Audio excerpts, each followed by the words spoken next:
Hola, ¿qué tal? Muy buenas tardes tengan todas y todos ustedes. Muchas gracias por acompañarnos el día de hoy a este webinario. Antes de presentar al ponente del día de hoy, quisiera darle las gracias a las personas que han participado en la organización de este evento.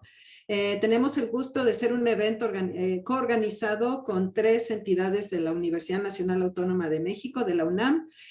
Han participado en este caso la Escuela Nacional de Lenguas, Lingüística y Traducción a través de la maestra Irma Vargas Méndez. Le damos las gracias por apoyarnos en estar trabajando de manera conjunta en desarrollar estas colaboraciones con la Universidad de Arizona.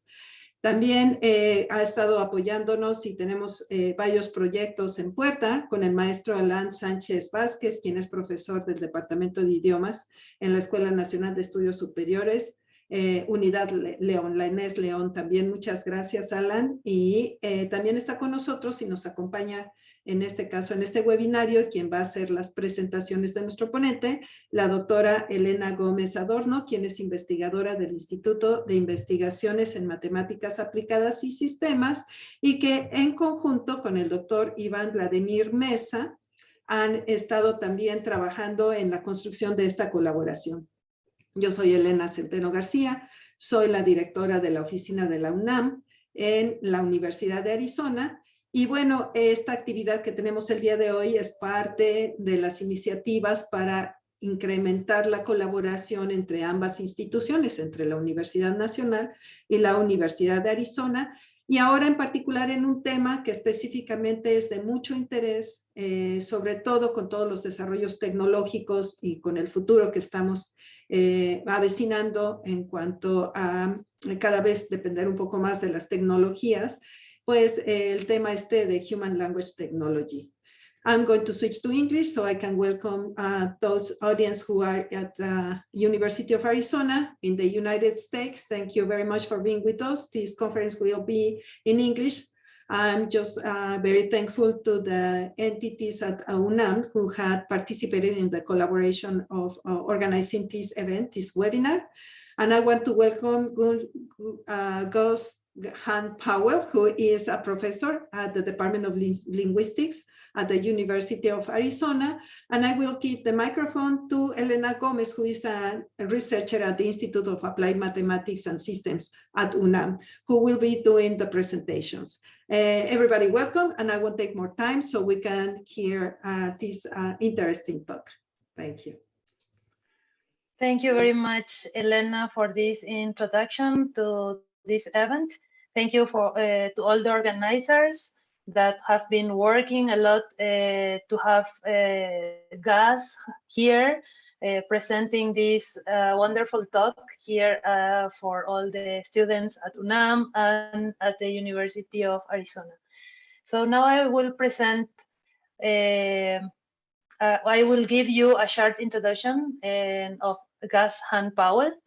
He is an assistant professor at the Department of Linguistics at the University of Arizona, where he directs the online master in human language technology and the graduate certificate program in natural language processing. He also holds appointments in the cognitive science GIDP and the computational social science graduate certificate program. His areas of interest are machine learning, natural language processing, and literature-based discovery. Gus's research centers on machine reading for scientific discovery. In other words, he builds and designs intelligent systems to help researchers surmount the problem of information overload by scouring the vast body of scientific literature, analyzing findings, and synthesizing discoveries to generate novel hypotheses. While he was a PhD student, he co-founded LAM AI. Gus holds a PhD in computational linguistics from the University of Arizona, a Master of Science in Human Language Technology from the University of Arizona, a Master of Arts in Applied Linguistics from the University of Alabama, and a Bachelor of Arts in Japanese from the University of Alabama. So we welcome Gus. Thank you very much for being here. And now we can start your presentation. Thank you for that introduction. I'm really happy to be here, so appreciate the invitation. So today I'm going to be talking about human language technology, specifically its application to text mining and going from text mining to knowledge discovery. So the premise of this talk is just that the scientific output has exceeded human processing capacity, and we need machines to help. Just take, for example, the biomedical domain. Okay, so this is a graph of publications indexed by PubMed. It's a search engine for biomedical literature, and since 2011, there have been over 1 million new publications added to this index each year, and it won't be very long before that exceeds 2 million per year. Now, PubMed is mostly English. There are other languages there, but if we look at other indexes or other things like Cielo, the problem is even magnified beyond this. So clearly, the amount of information out there is more than any one person or even a team of researchers can sift through and make sense of.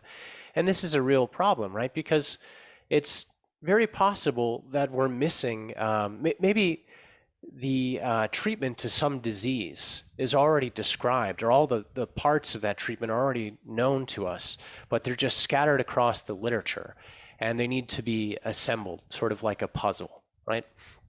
And this isn't a new idea, and there is evidence that this is indeed the case. So in the 1980s, Don Swanson, who's sort of the pioneer of literature-based discovery, acknowledged that, or found that just by reading the titles of papers, one could make connections that had been previously missed. So he saw, for example, by reading the title of one paper that dietary fish oil reduced blood viscosity, and then in another paper that increased blood viscosity promotes Raynaud's disease. So he hypothesized that by using dietary fish oil as a supplement, you could reduce the risk of Raynaud's disease. And this was sort of proven out. So this was done manually, but it illustrated that this was indeed possible. Now, with over 1 million papers published each year, it's clear that we need automated methods to sift through that information and do this sort of Swanson linking to identify what's called undiscovered public knowledge. What Swanson described as being information that is it's public yet undiscovered if you have independently created fragments that are logically related but never retrieved and brought together and interpreted. So since that work, there have been many researchers who have made progress in literature-based discovery, some using text mining, some using more metadata related to papers and titles. In this talk, I'm just going to focus on the last two systems here and their use cases. But before I get into those use cases, I kind of want to give you an idea of what is machine reading. What are the pieces involved in machine reading? So at a high level, we're taking documents like this, like scholarly documents potentially. We're extracting statements. In this case, there are statements that describe biomolecular interactions, and then we're assembling them to build a knowledge graph that we can query and ask questions about biological processes. Okay, so we go from text to fragments and then assemble those fragments into some knowledge graph. So how do we do that? Well, the first step is something called information extraction. And let's look at an example. So I have the sentence, FBI Special Agent Dale Cooper went missing on June 10th, 1991. And maybe I'm interested in who went missing when. So in this case, I'm wanting to know that Dale Cooper went missing on June 10th, 1991. How would I go about getting this information automatically from this text? So one approach, this is sort of a traditional approach, is we would first start by segmenting the text into tokens. Tokens roughly correspond to words. So here, that's what the white space represents. Oh, excuse me. I'm so sorry. I somehow forgot to share my screen. I'll make these slides available after this talk, so we can kind of catch up that way. I apologize for that. So let me just go back just a couple of slides just to get a sense of this. So I was introducing the idea of information extraction here. So we have FBI Special Agent Dale Cooper went missing on June 10th, 1991. If we want to know who went missing when, we're looking for this sort of information. So the first step in this process, at least if we take a traditional approach, is to segment the text into tokens, right? Once we've done that, we can assign or identify the functional categories for each token. These are the part of speech tags. So for example, we want to know that FBI is a proper noun. That's this NNP here. And we want to know that went missing, these are both verbs with some particular tense. So here we have some understanding of the grammatical function of each of these words or each of these tokens. But we can go deeper. We can perform a linguistic analysis of this using a syntactic dependency parse. And that will tell us things like what is the subject of this sentence and what is its object and how do these words relate to one another on a grammatical level. We can also perform named entity recognition. So named entity recognition is identifying things like a person, organization, a location, or dates in text. So the standard approach to this is to assign a label to each token in some sequence. So here, Parse, PER is a token that is a part of a person mention. So as O here represents something that is not a named entity. So we can use statistical models for this to do sequence tagging, and they would use features like the word itself, maybe that part of speech tag we generated earlier, and possibly even this syntactic representation of the sentence. So here we figure out sort of which tokens correspond to a person. So a sequence of tokens with the tag person constitute a single person mention, a set of tokens with the label date correspond to a date mention. And now we're ready to perform information extraction in a bottom-up way, right? So what we'll do is we'll find our entities. We already have that from the previous step, right? So we know that Dale Cooper here is a person, and we know that June 10th, 1991 is a date. And now we want to know how these named entities relate to one another. So to do that, we can look at the verb of the sentence. That might give us some clues. We can use that as a feature. We can look at the grammatical relations in the sentence. So we can see that the person here is the subject of the sentence, and we can see how the date relates to the verb as well. So those are the kinds of features that go into some classifier to predict that this sort of relation, that Dale Cooper went missing on this date. More modern, or I guess the most recent approaches to this kind of thing, they skip all those intermediate steps and they go straight from text or tokens to this kind of representation. But I want to give you a sense of, at a high level, what's happening here and how might we go about doing it, something that's interpretable. All right, so that's information extraction. Then the next task we face is entity linking. So which entities which mentions of some entity refer to the same database identifier. So the task is basically, we have a bunch of sentences like FBI Special Agent Dale Cooper went missing on June 10th, 1991. We already know that Dale Cooper is an entity, but what entry in a database does Dale Cooper refer to? Similarly, we've got a sentence like Coop loves the coffee at the Double R Diner and Agent Cooper is staying at the Great Northern. We might also have a document or documents with sentences about a different Cooper, Bradley Cooper, for example. So Bradley Cooper is an actor. Cooper stars as Jackson Maine, a troubled musician. Bradley Charles Cooper was born in Philadelphia, Pennsylvania. So entity linking is basically taking these textual mentions and associating with some database identifier. Here I'm using Wikidata identifiers. So these are tied to Wikipedia. So, so for example, here, this is Dale Cooper, the fictional character. But it could be anything, right? That's just one example. So now we've linked our entities. Now we need to know how these little pieces of information, these fragments, these relations relate to one another. And that's assembly or knowledge graph construction. So for example, we have Coop loves the coffee at the Double R Diner. So we're saying that Coop endorses coffee. He likes coffee. And then coffee is produced by the Double R Diner. So we have some process that extracts that information. And in another sense, we see that Cooper resides in the Great Northern Hotel. So how do we put that together? If we've done our entity linking, we can just add edges to a big graph like this. And then we can use this graph to answer questions like, what does Dale Cooper like? He likes coffee. Who makes the coffee that Dale Cooper likes? The Double R Diner, and so forth. And we can do this at scale, right? This is just with a few sentences, a few examples, but we can do this in the scholarly literature, for example. So that brings us to our use cases. And the first one I'd like to talk about is how we can apply machine reading to understand cancer biology, or better understand cancer biology. And we all know that cancer is a complex disease, and our mechanistic understanding of that disease is still incomplete.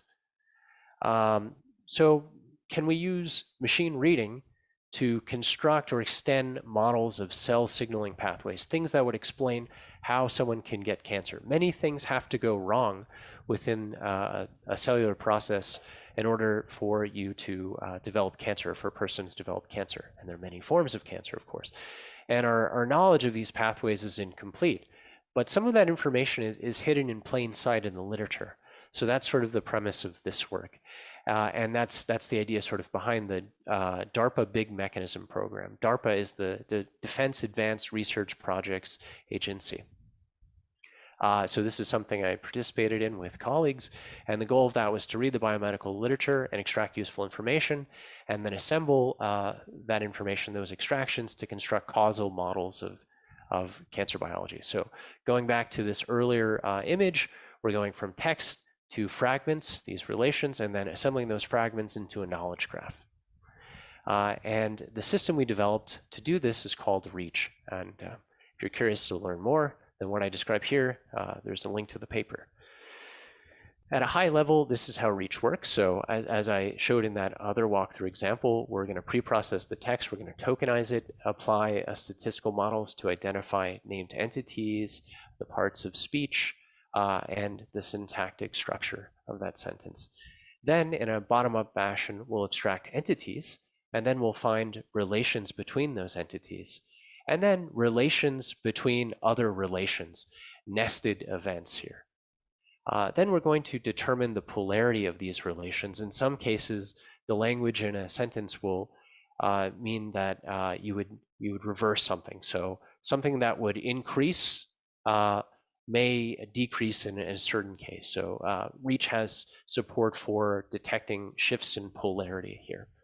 It also has support for domain-specific coreference resolution. So if you see something like enhances its phosphorylation, what does its refer to? In order to do this kind of assembly, you need to figure that out. You need to figure out that its refers to a particular protein and so forth. And to do this well, you really need a domain-specific solution, it turns out. So this system is publicly available, and I've linked to the code here if you're interested in trying it out. So in cancer biology, it's just like I was describing earlier, we need to do entity linking.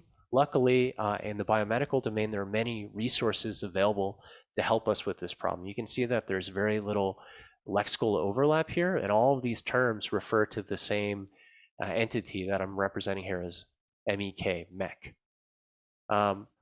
So we're lucky to in the biomedical domain that we have these kinds of databases that were largely like human curated over many years. And these are things we can leverage to perform named entity recognition as well as entity linking. So I talked a little bit about how we, at a high level, extract events or relations using REACH and consolidate duplicate information using entity linking. But then we need to order the events. And one way of ordering the events in this domain is in terms of causal precedence. So if we're talking about biomolecular reactions, we can define causal precedence as event A precedes event B if and only if the output of A is necessary for the successful execution of B. In other words, we want to know that this thing has to happen before this other thing can happen, right? So how do we do that with text? Well, there are some clues within statements, right? So here's an easy case. Event A is followed by event B, right? So this one kind of reflects the order we see it in text, and followed by is a good clue there, right? But it gets harder, of course. So we have some event when something else is not the case. So now we have to consider conditional information. We have to look at the state of some other event and so forth. And it gets even harder. And as you can imagine, so we actually looked into this and developed a system for ordering these things in terms of their causal precedence. I won't go into the details here in the interest of time, but there are ways to tackle this sort of problem, right? And once you've assembled this knowledge graph, well, then you can discover novel biological hypotheses potentially. So for this work, we teamed up with systems biologists, and we read over 1 million papers automatically using REACH from the open access subset of PubMed. And we got millions of extractions of those biomolecular reactions I was talking about. We paired this information with information mined from patient data and human curated databases about cancer pathways. And we use that to predict novel explanations or novel mechanistic explanations for many different types of cancer. So I'm not going to go into the details here, but basically everything you see in yellow here is something that was proposed by the machine and later verified as being biologically plausible. So there's quite a bit of yellow here. So the machine is filling in a lot of blanks for humans, right?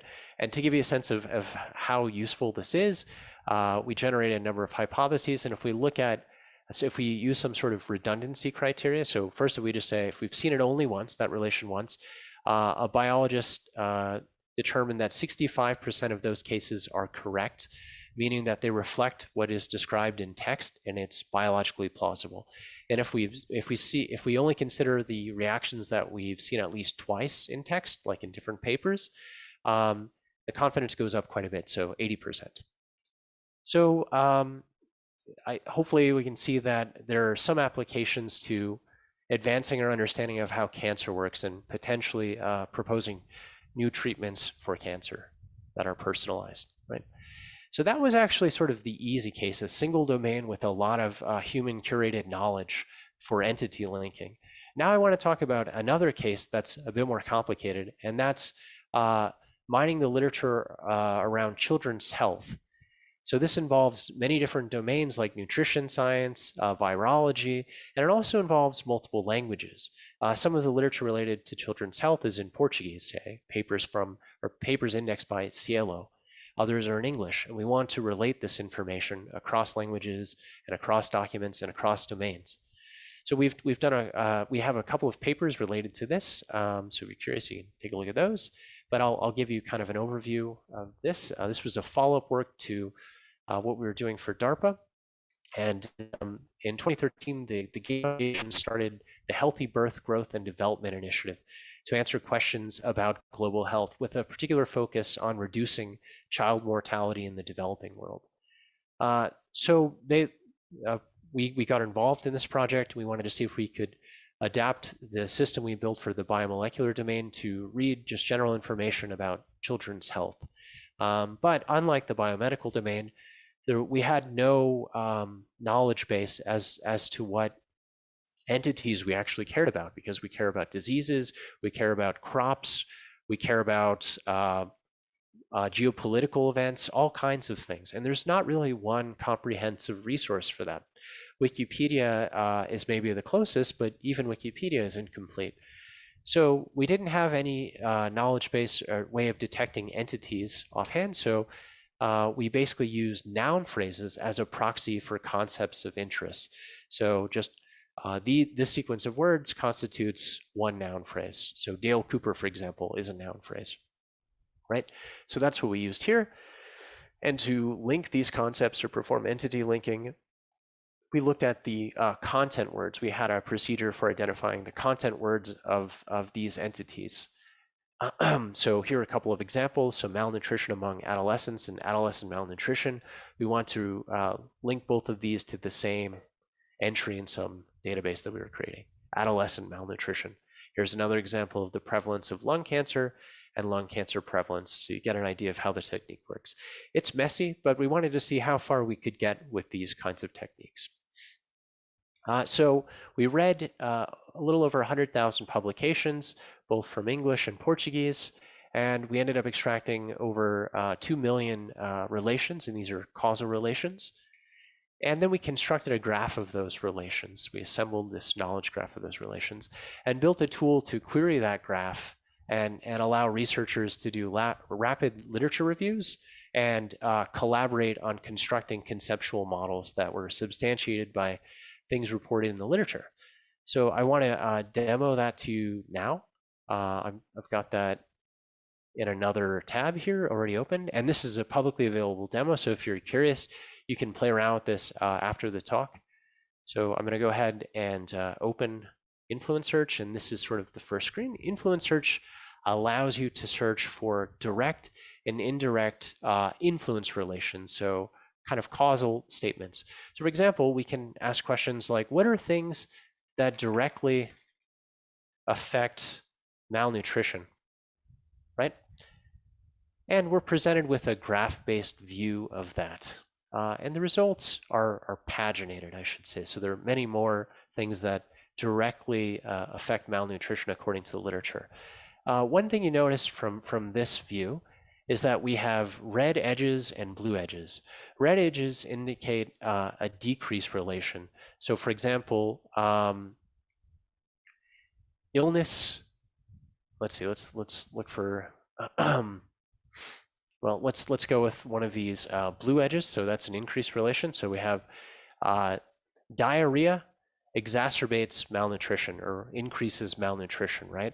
And each of these edges is substantiated by one or more statements mined from the literature. So if I click on that edge, I can see all of the papers and the statements that substantiate that statement. So we know, for example, we know that frequent bouts of diarrhea and intestinal parasitosis are important causes of malnutrition.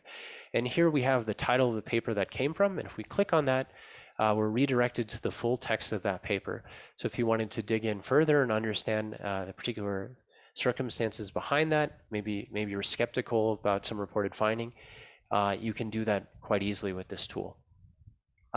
So direct causal searches, that's already more than you can do with, say, a search on Google Scholar or PubMed, but it gets better than that. We can also do indirect. Well, this is sort of an open direct query, right? But we can also do a closed one. So we can say, how does Campylobacter relate to malnutrition, right?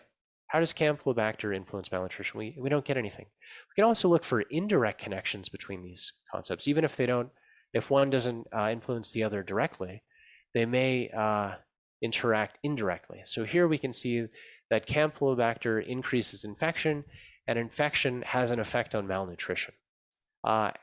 We can also add these to kind of a personal workspace, an interest map, and then perform additional searches and grow that model of some process.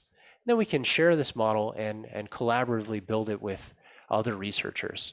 So I won't go into all those features right now, but that's the kind of thing you can do with influence search. So you can imagine this already, speeds up the literature review process and allows you to build conceptual models of whatever you're interested in, and even inject your own domain expertise. But one problem is we end up with a ton of relations, right? So we mined over 100,000 papers, and we got over 2 million relations. So we haven't really solved the problem of information overload at all, right? The question now is sort of which of those relations or chains of relations are exciting and interesting, and who would find those interesting? So that's the next piece of this talk, and that's about one way of determining that is what are relations that bridge non-interacting research communities that are engaged in complementary work. So maybe two people are studying malnutrition. One is looking at it from dietary effects and other from geopolitical effects, for example. And maybe those two research communities aren't really aware of what the other is up to, but there might be opportunities for collaboration there, something that might accelerate further discovery, right? So that's the premise of this talk. So we're going back to this idea of Swanson linking. Remember, we had some relation from one paper and another relation from another, and then we can see how this A and C concept are related, right? So we want to identify discoveries that necessitate the interaction of communities. That's one way of identifying exciting chains of causal relations, right? So one way of going about doing that is to use a citation network to identify research communities. And we can think of the citation network as a proxy for research awareness, right? So we can look at citation behaviors to see what people are paying attention to. And by clustering those things, we can see that here is how information gets siloed, basically, right? And we can think of citation networks either in terms of papers or in terms of venues. So papers would be individual documents, venues would be journals or conferences that publish proceedings, for example. And here I'm going to focus on venues for a few reasons. One is a practical reason. There are far fewer venues than there are papers, and they're more stable over time, right? And the other is that when you target a venue as a researcher, when you're thinking to publish your work and you're submitting it somewhere, you already have an audience in mind of who you think is going to care about that work, right? And so we wanted to leverage that, or we want to leverage that kind of decision that goes into that process. All right, so how do we go from citation networks are normally in terms of papers, right? So this paper cites some other paper, which cites some other paper. But we know that all papers are cite and are cited by other papers, right? And we know that those papers occur in some venue, right, or published in some venue. So we can remap these paper level citations to venue level citations. So in order to do this, I mined Medline and PubMed Central to extract citation information, and then, as I said, map those to venues or journal level citations, right? And to give you a sense of that, we ended up with over 125 million citation links that involved over 19,000 unique venues. So that's journals and conferences, right? And we can think of a venue as having both a left and a right context. So venues are cited by other venues and they cite other venues, right? This kind of ties to an idea from distributional similarity that John Firth introduced with this, you shall know a word by the company it keeps. Well, instead of a word here, we're thinking of venues. So we can look at the citation context of a venue to understand what's discussed there and who cares about it. So we're going to assemble a citation network, and I'm going to walk you through how we do this just as an example. So we have a journal here that publishes 3 papers, and one of those papers cites 2 other papers, right? So we have 2 papers that cite this paper, which is published in Journal 1. So we can come up with a count for Journal 1. Journal 1 cites Journal 1 2 times in this example, right? And then we see that one of these papers cites 2 other papers, and those 2 papers are published in different venues. So that gives us a count of 1 for Journal 1 here. We see that Journal 1 cites Journal 3 once, and Journal 1 cites Journal 2 once. And we can walk through this and do it for other journals, basically, and come up with count vectors for all of these journals. The problem with that is, remember, these are there are over 19,000 of these, and we have a left and a right context. So we have a really long vector, and most of those values are 0, right? So journals about marine biology, they don't really cite journals related to cardiology, for example. So most of those values, say like 90%, are 0.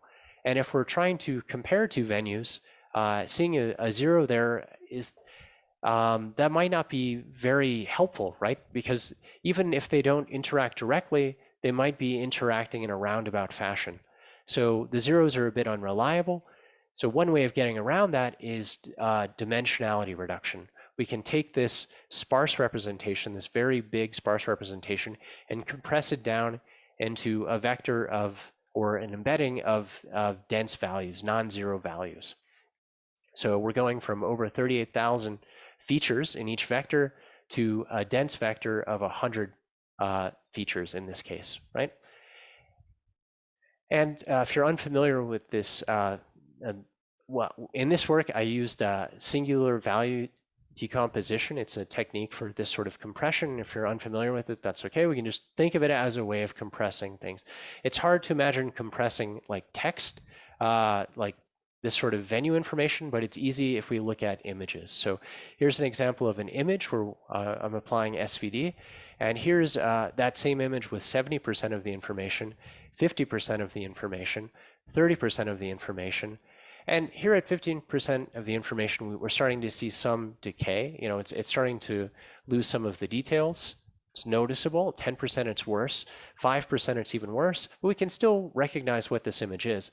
And only at, say, 1% does it become unrecognizable. So we can get quite a bit of compression from this technique. We can vastly reduce the size with little loss of information, right? So if we do that, we have these dense representations of venues, and we can see how they relate to one another. So this is, we can cluster those. That's one way of doing it, and this is a visualization of that kind of clustering using a GMAP. And each of these territories represents kind of a cluster, a research community. And then the proximity of one territory to another indicates how related they might be, right? Visually. So if we zoom in, we can look at one of these territories and see that without knowing anything about the contents of those papers and those venues, we see that venues about gastroenterology cite other venues related to the gut. So for example, gut and liver, intestinal research. So even without looking at the content of any of those papers, just from the citations, we can get a sense of what they're about and what other journals they're looking at, right? So that's a good sign that our venue representations or compressed venue representations are retaining that information. Here's another territory related to diabetes research. And here's another one on urology. Here's one about cardiology and specific to Iran mostly. So there are a number of journals that are from Iran that are interacting, and they have some interaction with journals outside of Iran, but there are yet other cardiology journals that are not included in this particular territory. So you can sort of have areas within areas here, right? Right, so now we have a way of measuring the mutual awareness of two venues, right? Can we apply that information to rank the edges in this sort of graph? So A to B and B to C, right? So if we think back to the influence search demo, we can have chains of causal relations like this. So A to B, B to C, each edge is substantiated by statements from one or more papers, and each of those papers comes from some venue. So we have a representation of those venues. And now we can measure the similarity. I won't go into details about how we do that, but there are many ways to go about it. We can measure the similarity of those representations to get a sense of how aware community 1 for this edge and community 2 are of one another, mutually aware, right? All right, so if we do that, then we can now rank all of these chains of ABC relations to find cases where two communities are engaged in complementary work, but they're unaware of what the other is up to. So potential areas for collaboration. Let's see if they're at all helpful. So here's some select examples. Here's one related to mitochondrial dysfunction, increasing oxidative stress. And then in another set of papers, we see that oxidative stress increases risk of Parkinson's disease or exacerbates the condition. And it turns out that these two venues have a very low mutual awareness score. But there might be a connection between mitochondrial dysfunction, an interesting one, and Parkinson's disease as a lower level explanation. And what's really cool about this is the evidence for the R1 and R2 was available in 2014. And then in 2015, there was a paper published connecting acquired mitochondrial dysfunction to Parkinson's disease. So that means that potentially we could use this technique to predict future discoveries. We can see this as a way of ranking hypotheses or generating new hypotheses, right? Here's another one related to diabetes research. So sleep fragmentation has an effect on insulin sensitivity, and insulin sensitivity has an effect on diabetes, right? Here's another one related to bacteria and a fungus and pneumonia. And then here's another one related to neuroinflammation and malaria.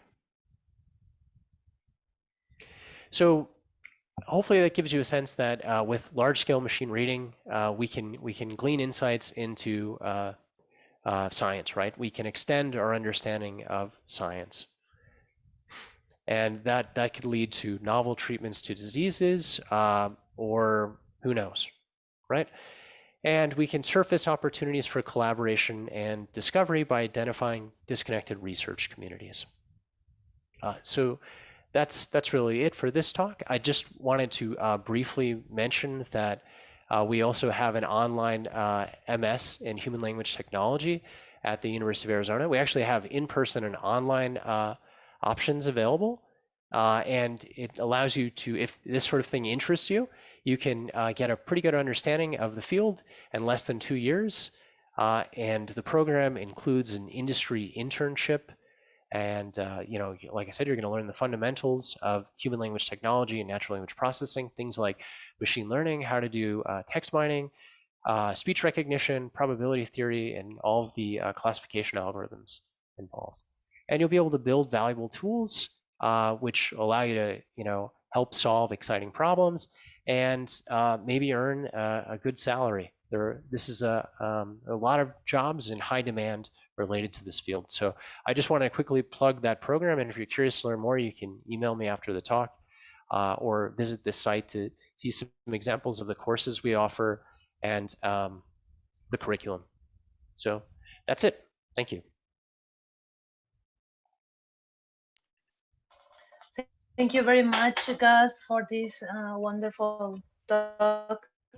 I think it was very interesting to know, and thank you for sharing your research lines and your research experience with us. So now we will have a few minutes for questions.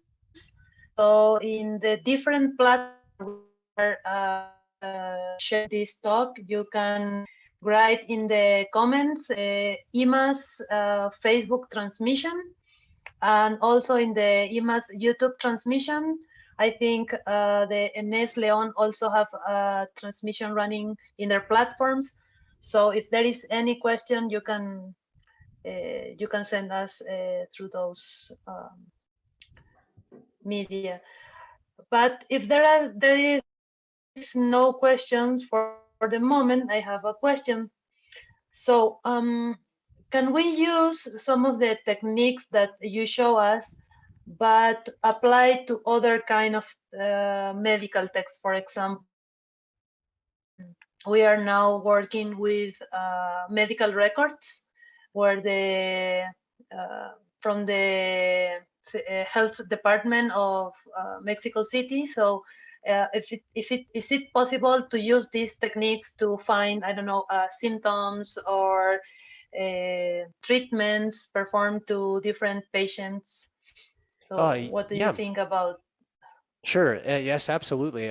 These techniques are being applied to that sort of problem. There are a lot of challenges with that because doctors and nurses, they're often jotting down notes in a hurry. So there's a lot of kind of pre-processing to correct the text. And there's even a lot of that here that I just swept under the rug. But certainly those techniques work. And the nice thing about that is there are actually a lot of resources to identify different diseases and medications and stuff like that already. So it makes the task of entity linking and assembly that much easier.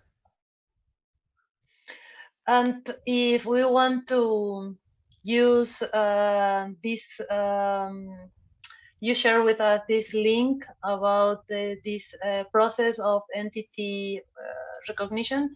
Can we do this in Spanish, or we have to perform some changes to this methodology?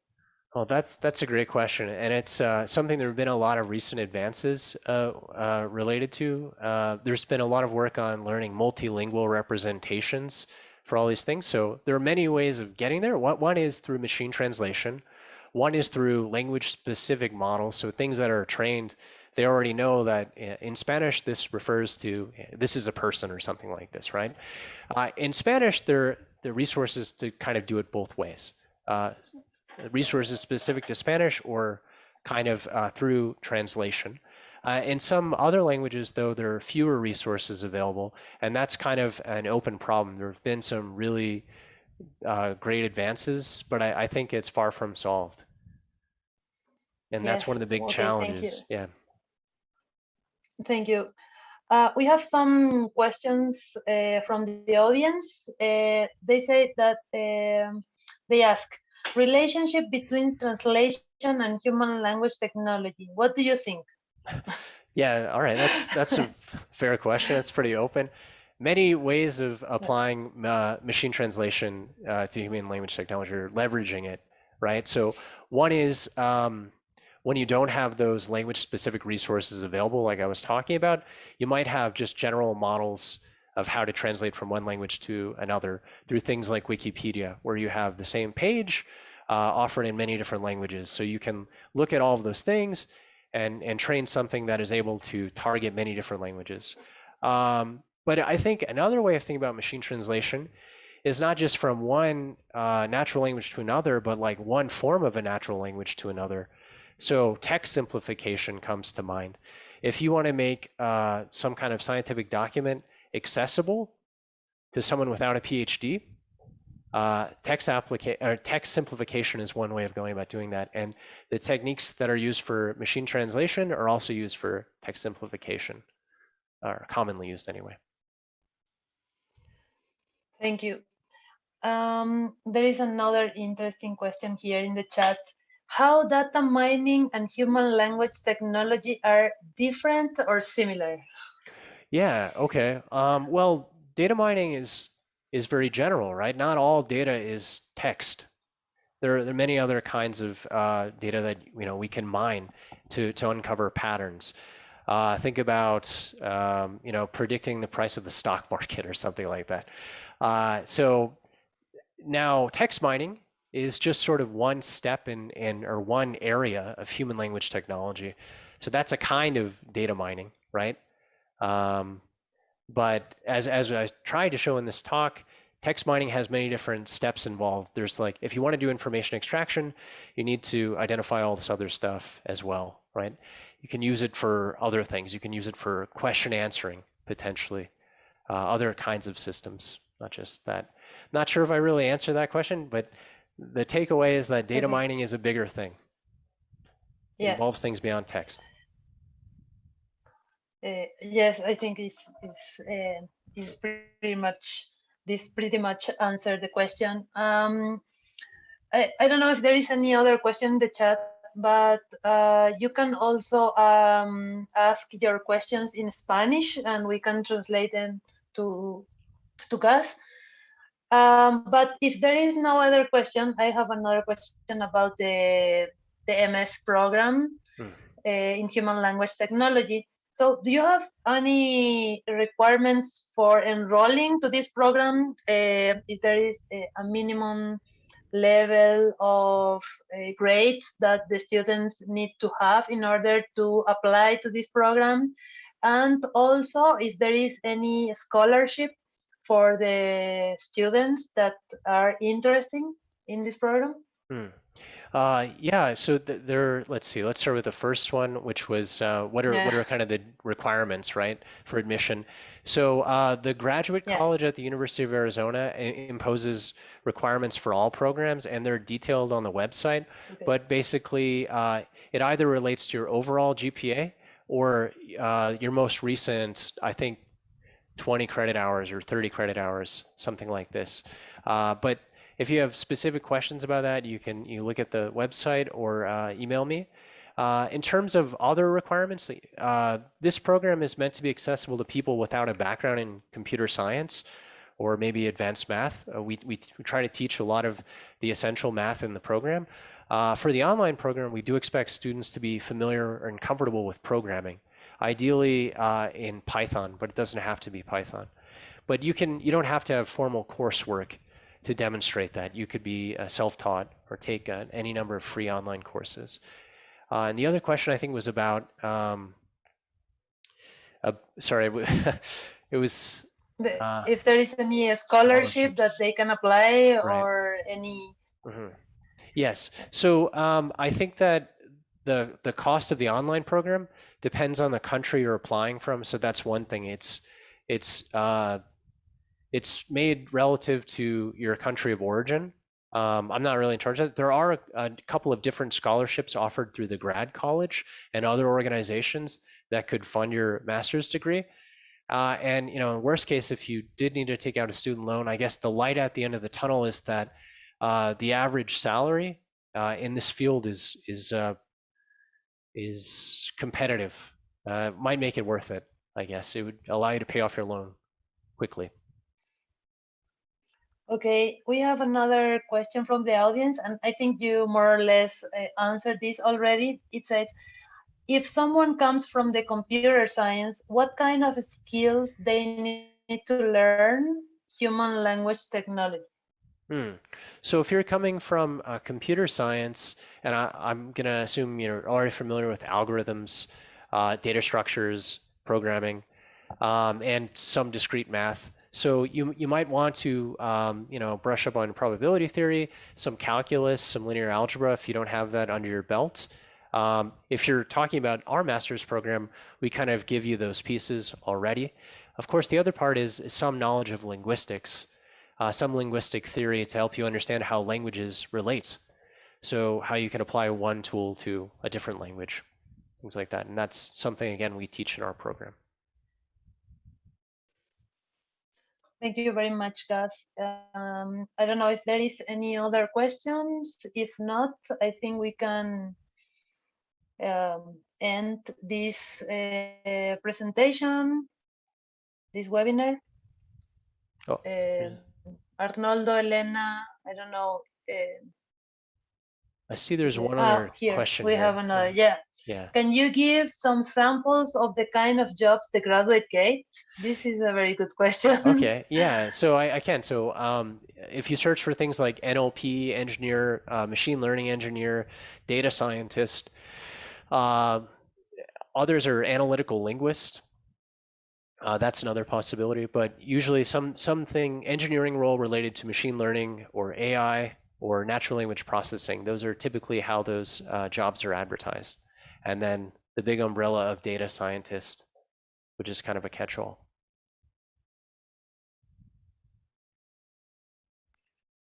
Yes, I think the job opportunities in these fields are increased every day. Mm-hmm.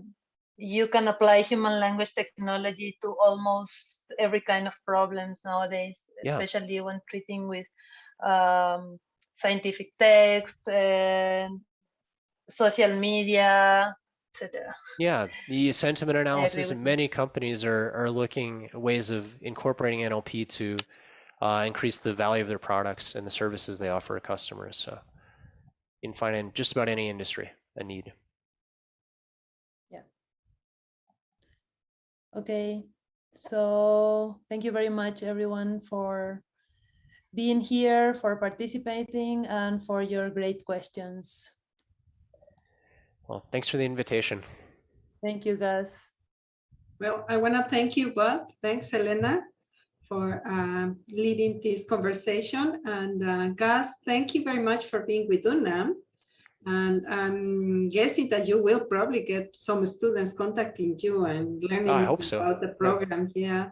And to all the audience, don't forget that this is the kind of collaborations we're trying to build between the University of Arizona and UNAM.